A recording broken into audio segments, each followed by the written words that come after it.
দিকে উলুধ্বনি শঙ্খধ্বনি মনসা পুজোর জন্য চলছে জোরদার প্রস্তুতি। আর এইদিকে আমিও তৈরি হচ্ছি মনসা পুজোতে যাব বলে। তা দেখো আমি সেজে নিয়েছি। এই দেখো ছোট্ট একটা লকেট সহকারে একটা মালা পরলাম, হালকা একটা কানের পরেছি, বাস এইটুকুই আমার সাজ। এবার যাব পাশের বাড়িতে। পাশের বাড়ির বৌদি আমাকে ডেকেছে দুপুরবেলা যাবার জন্য, তো সেখানেই যাচ্ছি।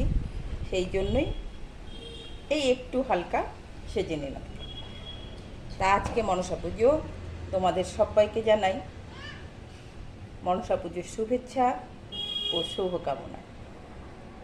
মা মনসা দেবীর আশীর্বাদ সকলের উপর বর্ষিত হোক, সকলে ভালো থাকবেন। মা মনসা হলেন সর্পদেবী। মনসা দেবীকে নিয়ে সবার মনেই একটা অন্যরকম ভাবনা কাজ করে, কিন্তু যাই হোক, ভীতি থেকে হোক যেই থেকেই হোক, মনসা দেবীকে শ্রদ্ধা এবং আন্তরিকভাবে কি বলবো, ভক্তি ভরে সকলে পূজিত করে। আমার মা যেমন পদ্মপুরাণ পাঠ করেন।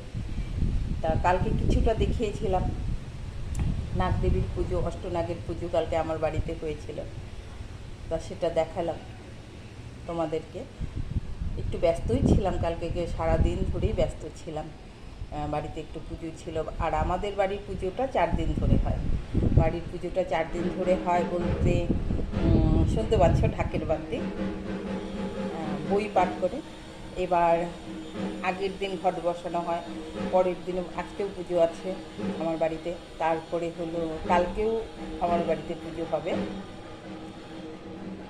আর কালকে যেমন অষ্টনাগ পুজো হলো, তার আগের দিন আমাদের বাড়িতে ঘট বসেছে। হ্যাঁ, সেদিনও দুধকলা ভাসানো হয়েছে, কালকেও দুধকলা ভাসানো হয়েছে। এবার আজকে আবার আমার বাড়িতে পুজো হবে, তারপর সম্পূর্ণ পুজো পদ্ধতি কালকে শেষ হবে আমার বাড়িতে। তা পদ্মপুরাণ আমার মা বহুদিন থেকেই আর কি, আগে ছোটোবেলায় আমরা দেখতাম যেন আমাদের বাড়িতে উঠোন ভরে যেত। এখন আর সেইভাবে ওই আগ্রহটা সবার মাঝে নেই। যাই হোক, বই থাকলে নাকি পড়তেই হয়, তা মা বই পড়েন। তা চলছি, অনেক কথাই বললাম, তোমরা ভালো থেকো। মা মনসা পুজোতে এবার আমি যাচ্ছি, শুনতে পাচ্ছ চারপাশে ঢাকের বাদ্যি। তা টাটা, ভালো থেকো সকলে। আর এই যে কেমন লাগছে আমাকে